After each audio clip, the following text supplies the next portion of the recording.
Welcome to The Explainer. Today, we're completely flipping the script on how we interact with artificial intelligence. For way too long, people have basically treated AI like a magic 8-ball. You ask it this massive, complex question, shake it up, and just cross your fingers hoping a perfectly formed answer floats to the surface. But today, drawing directly from the research of computer science professor Dr. Ed Pearson III, we are looking at AI differently. We're going to treat it as an algorithmic engine for rigorous, multi-step problem solving. We're talking about prompt chaining. Here's our blueprint for today. We'll start by diagnosing the single prompt problem, then dive into the mechanics of using output as input, map out 4 distinct chain architectures, evaluate the very real risks of error propagation, and finally, look at how completed chains actually act as defensible logical arguments. Let's get right into it. All right, part 1. The single prompt problem, and exactly why one prompt fails. Before we can start building these advanced workflows, we really have to recognize the fundamental bug in standard AI use. We constantly expect the model to perform multiple, highly complex cognitive operations all in a single breath. And this comparison perfectly illustrates why that fails. Look at the single prompt approach. Let's say you're researching food insecurity in a specific Atlanta census tract. If you ask the AI to summarize the causes, analyze the root structural factors, and generate evidence-based interventions all in one giant prompt, what happens? Well, you get shallow outputs. The causes are super generic, the analysis just repeats those causes, and the interventions are totally vague. Now compare that to the 3-link chain on the right. Here, we break that massive request into 3 distinct links. Link 1 just summarizes the factual ground. Link 2 takes that summary and analyzes the specific structural entrenchment. Link 3 takes that analysis and generates interventions. By trading simplicity for this multi-step structure, you achieve massive cumulative depth with incredibly focused and verifiable results. Which brings us to part 2, mechanics, or using output as input. So how do we actually pull off this transition from a flawed single prompt to a chained workflow? Well, Dr. Pearson defines prompt chaining not just as casually asking follow-up questions, but as the deliberate practice of using the exact output of one prompt as the input, specifically the context of the next prompt. You are essentially building a connected sequence of focused tasks. The chain itself is a deliberate research design decision. You have to ask yourself, what cognitive operations do I need, in what exact order, and what is feeding into what? If you take one thing away from the mechanics, let it be this equation right here. Output equals input. We are talking about a strict data dependency. You must literally copy the text the LLM generates from link 1 and paste it directly into the context component of your prompt for link 2. The model absolutely shouldn't be starting from scratch every time you hit enter. It needs to build directly on the established ground it just created. Let's think about how this builds a cognitive arc, using Bloom's taxonomy as our blueprint. Step 1 of your chain should focus purely on lower-order operations, remember and understand. This just means asking the AI to summarize data or define terms to establish factual ground. Step 2 moves up the taxonomy to analyze. Once that context is rock solid, you direct the model to examine root causes or compare factors. Finally, step 3 hits evaluate and create, which is where you design interventions or assess trade-offs. Guys, you must never skip these cognitive levels. Do not jump from a basic summary straight into a policy recommendation, or the model just won't have the scaffolding it needs to give you a trustworthy answer. Moving right along to part 3, 4 chain architectures so we can map out our workflows. Now that we understand the core mechanics, let's look at systems architecture. How can we blueprint different structures for different types of computational thinking?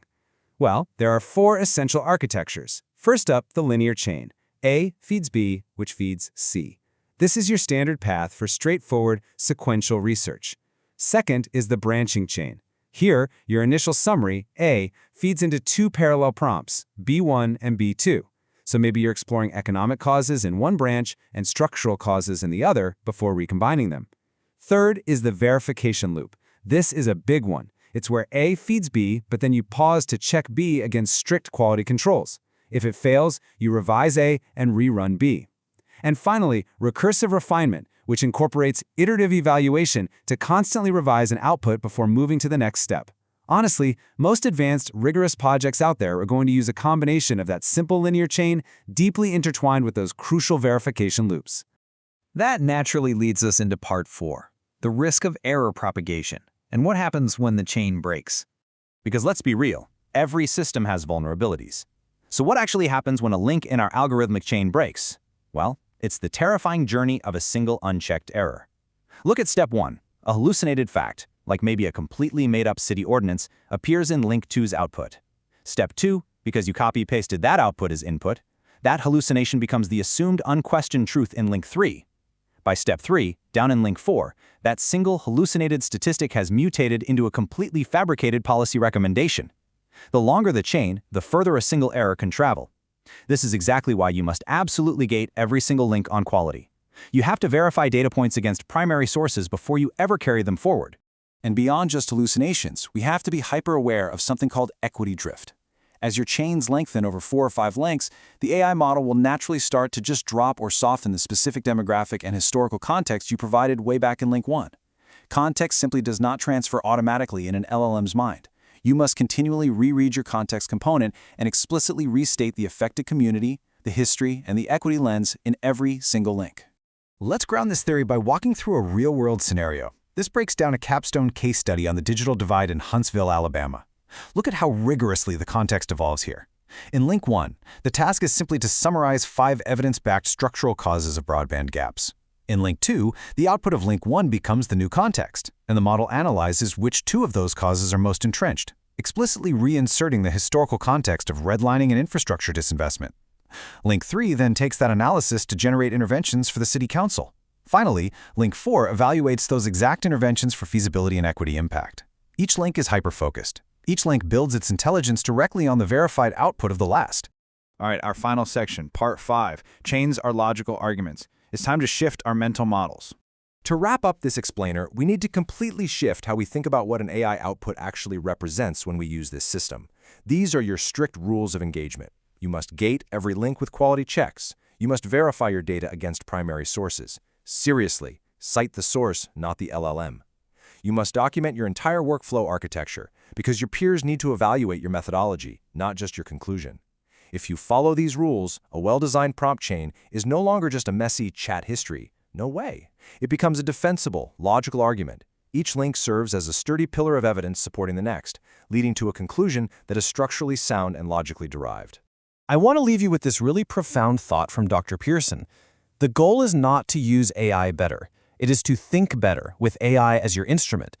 Prompt chaining isn't just a technical trick, it's a structural framework for disciplined, sequential reasoning. It forces you to break down complex societal problems into verifiable steps. So I leave you with this question. Now that you know exactly how to build a rigorous cognitive chain, what massive, complex problem are you going to dismantle first?